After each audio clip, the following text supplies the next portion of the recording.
Now, what I hold in my hands here is Planetary number 13, okay?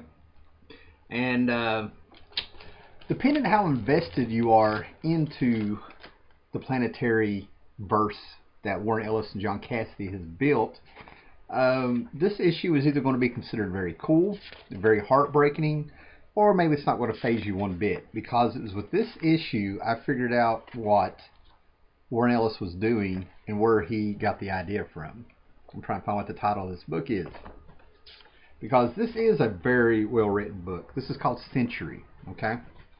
And with our last issue, our last review, number 12, we sort of got a complete story of 1 through 12 of Planetary, of who the fourth man is. Elijah Snow retained all his memories, and now we get to step back and we get to know Jon Snow a little bit. More or less an origin issue. This issue on the cover, as you can see, has 4 characters on it, and I'll go ahead and tell you who they are. Frankenstein's monster, Sherlock Holmes, Elijah Snow, and the gentleman in the smokestack top hat is Dracula, right off the bat. And this came out around the time that ABC Comics came out, America's Best Comics, the ABC line of books by Alan Moore came out. And one of the books that came out was League of Extraordinary Gentlemen, and actually a movie was made. Little fact on that movie, it wasn't really based on Alan Moore's comics at the time. It was based on a phone call where somebody said, "What is Alan working on now?" either to him or someone who in the know. And they gave them the concept of what the League of Extraordinary Gentlemen was. That's why the movie sucked. Okay? But anyway, this is the book where I'm going to go ahead and tell you Warren Ellis has spent all this time digging into genres that influenced comic books. While they were the Planetary Foundation, that Elijah Snow, we find out he is the fourth man. He is the man that has spent pretty much almost a full century until he lost his memory, exploring the secret history of the world, who is really running things, what's really out there from people. And in building this universe, starting with Stormwatch and carrying over to the Authority and Jenny Sparks and things, he brought out the concept of century babies, a group of people who were born on January 1st, 1900, who all have great powers. They stopped aging in the prime of their life, and were meant to change things, I believe is how he put it. And as we've explored these genres of comics and what has made comics and the history of comics in the real world with our point, and also finding out that all these great concepts such as the pulp heroes of the 20s and 30s like the Shadow and Flash Gordon and Captain Marvel and James Bond, Nick Fury, and the 50s horror movies of the 50s and sci-fi movies of the 50s, all these great concepts and archetypes that he put in these stories and just changed their name and put together beautifully, all goes back to a concept by Phillip Jose Farmer. Because like I said, when this book came out, this particular issue, with it bringing these great literary characters around, I mean, I'm trying to do this in a very a very linear sense, not to confuse you, which is what I don't think I'm doing a good job at. What you have to understand is that on the concept of this being a League of Extraordinary Gentlemen ripoff Alan Moore, the League of Extraordinary Gentlemen were a team brought together by the English government that Alan Moore had pulled from Victorian era novels such as Mr. Hyde, The Invisible Man, the works of H.G. Wells, Bram Stoker, Sherlock Holmes, Sir Conan Doyle, a little bit of Alan Quatermain in there, and a few other people. It's also what happened here with the Planetary issue number 13, considering that I believe this takes place in 1919. Starts out in Germany and goes to England. And of course, where he brings these characters from the same era that Alan Moore pulled, it was immediately, hey man, you're ripping off the League of Extraordinary Gentlemen. No, they were both tapping into the same source material, which ties into the history of comics. The first issue started out with the pulp heroes that were around before superheroes in the real world with our comics. Thus the Shadow and Tarzan and the Spider and a few other things. But if you go before that, you go into that Victorian era that Alan Moore tapped into for League of Extraordinary Gentlemen, and now that's where Warren Ellis is at. But the person they're really pulling all this from, who did it first, was an author, one of my favorites. I have tons of his books: Riverworld, World of Tears, odds and ends around here and stuff. They all came from his concept of the Wald Newton. Wait a minute. If I talked about it, we're going to be here for a long time, so I just pulled it up. It's called the Wald Newton family. Feel free to Wikipedia, look it up online. It is spelled W-O-L-D, Newton, N-E-W-T-O-N, family. And what Phillip Jose Farmer did with, started out in 2 books that he wrote. The Wald Newton family is a literary concept derived from the form of crossover fiction developed by Jose Farmer. He suggested that in two fictional biographies, Tarzan Alive, which he wrote, and Doc Savage's Apocalyptic Life, which he also wrote, that the Wald Cottage meteorite, which fell near Wald, Newton, Yorkshire, England, in December 13, 1795, was radioactive, caused genetic mutations in the occupants of a passing coach. Many of these descendants was thus endowed with extremely high intelligence and strength, as well as exceptional capacity and drive to perform good, or as the case may be, evil deeds. The progeny of these travelers were purported to have been the real-life originals or fictionalized characters, both heroic and villainous, over the last few hundred years, such as Sherlock Holmes, Tarzan, Doc Savage, and they go on where other people were pulled into this. Solomon Kane, Nero Wolfe. They actually suggested that Nero Wolfe is the son of Sherlock Holmes, and they actually pointed out things in the novels, such as how many letters are in each one of their names, just all kinds of clues that were already in the books that did this. The Shadows, Sam Spade, and that's where I think he got the idea of the Century Baby. So basically, all these characters are related, and that highly, highly influenced Planetary. I, for one, I always felt like certain parts of the book were familiar, but I don't think I really realized until issue 13, which, I know we're waiting on a review here, and I've already gone for 7 minutes. But the whole idea that we've gone from a Warren Ellis book that is very cool about comics and the history of comics with this little bit of conspiracy and a little bit of mystery going on, it actually has ties to Phillip Jose Farmer. And then after reading those first 12 issues and this issue again, I feel like I'm reading a comic Phillip Jose Farmer could have done. Let me tell you a little bit about Phillip Jose Farmer, what he was interested in. He was a fan of the pulps. He was the fan of comics, and he wrote those books about Tarzan Alive and Doc Savage, Apocalyptic Life, like those characters. He kept them faithful, like it was just a continuation of those novels by Edgar Rice Burroughs and whoever wrote Doc Savage. It's escaping me right now. Thus, we had Doc Savage. We have Doc Bronze in the Planetary world. In a future issue, we're going to find our Tarzan archetype, our Edgar Rice Burroughs influence, and we're going to have issues where there's more of this tapping into those literary people. Basically, there's an issue where there's actually a character that feels like Edgar Rice Burroughs. Thus, this was also the same thing that Alan Moore was doing in League of Extraordinary Gentlemen, but the difference is Alan Moore was expanding on those characters.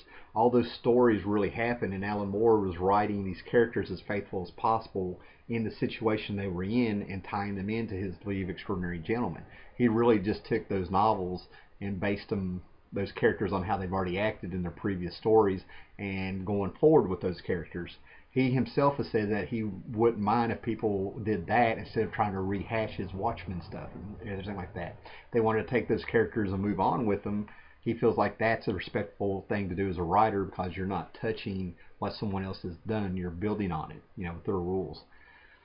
But with Warren Ellis, it's almost like he took this Wald Newton theory about how all these characters and novels were descended from people in a coach, and they're all connected and related to a certain extent after being affected by the meteor. And he sort of just did that.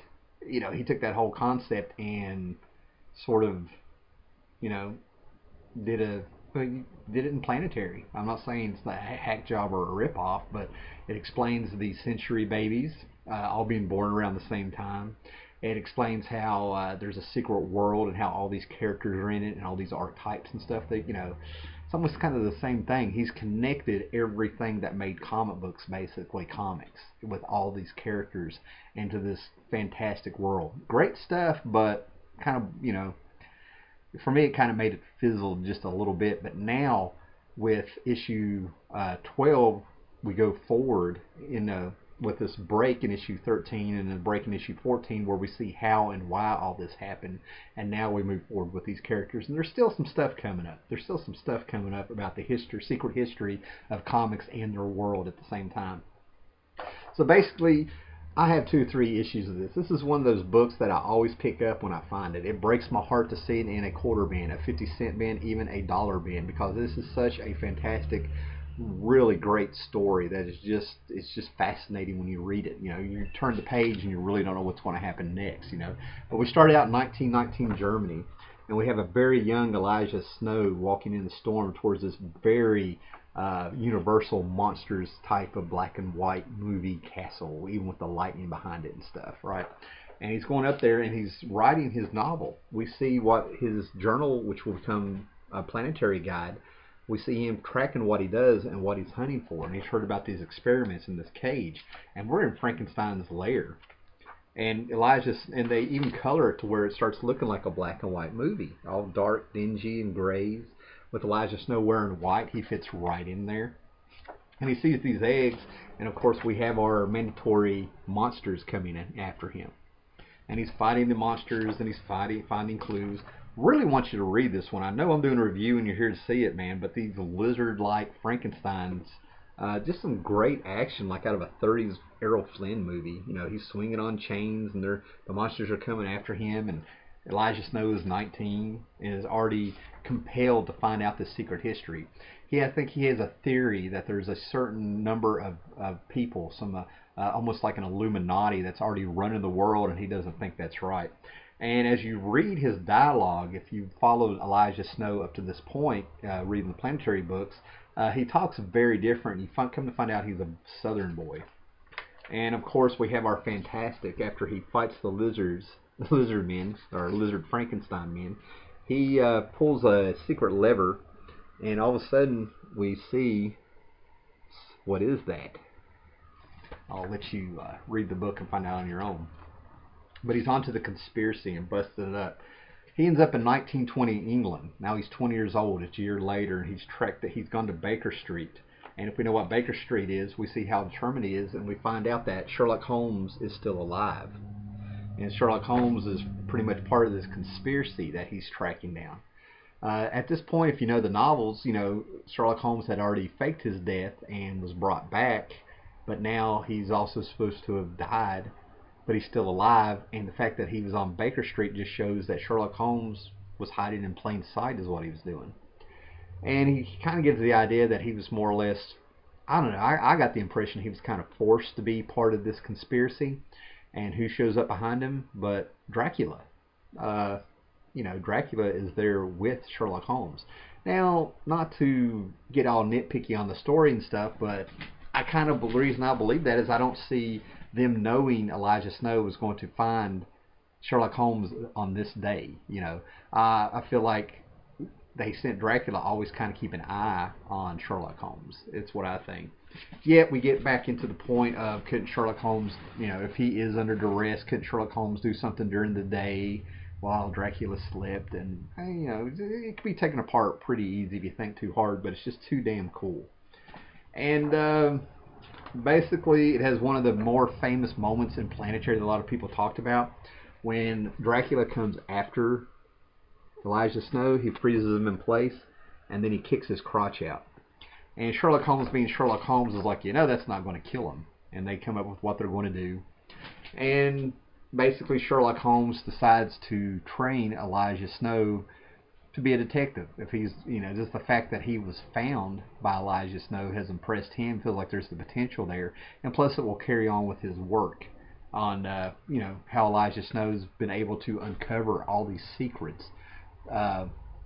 Secrets of the world, the secret history of the world, how he's got the ability to do it. He learned from Sherlock Holmes, which is just fantastic. This is why other explorers haven't run across a lot of this, and Elijah Snow was able to see things that in a way that only Sherlock Holmes can, and so on and so forth. I think it's just a fantastic acknowledgement on why I always hated TV shows that you had to kind of just bury it deep down about why is it that take X-Files, for example. X-Files, Mulder ran across all sorts of things, the Jersey Devil, all these urban myths and stuff, yet nobody else had ever seen them. They were just, urban legends and people seeing things from the corner of their eye and things. Why were they always able to be the ones to discover it?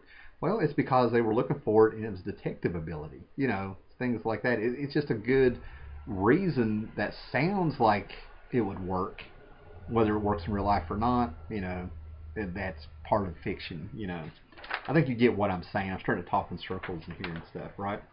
And just a very well-written comic book, a great story, very fascinating, takes you all over the place, unpredictable, you don't know what's coming next, and the rapport, the dialogue in this, the way they're talking, the little things you pick up on that. Warren Ellis put a lot in there without overwhelming you. Just a fantastic story. And again, going a lot, this is just another, I hate using the word genre, but this is stuff that influenced comics before the pulps. So Warren Ellis has succeeded in continuing the secret history, if you will, of comic books for those people interested in where did comics come from, what influenced them, things like that. What was here first? What captured the imaginations of readers that just evolved into this medium of comics? I think that's all I got to say about that. I hope I did that one well. I'm a little too close to some of these books now because I've read them for a long time, and I can't remember what popped out on me, what I thought was cool as a reader that really hooked me. So yeah, feel free in the comments to share your Planetary experiences and ideas and things, and maybe they'll influence my reviews in the future here. And for all you guys that are hanging in there and watching these and stuff, small numbers don't bother me when it comes to viewers. It's the people who do watch these that are here for comic book history and for a little bit of substance and stuff, right? So I'm glad you guys are on board. Thanks a lot. Carry on. Catch you later. Next issue, number 14. Just how evil are the four? Wait till you see what they did. Like I said, if you didn't like them before, you'll freaking hate them next.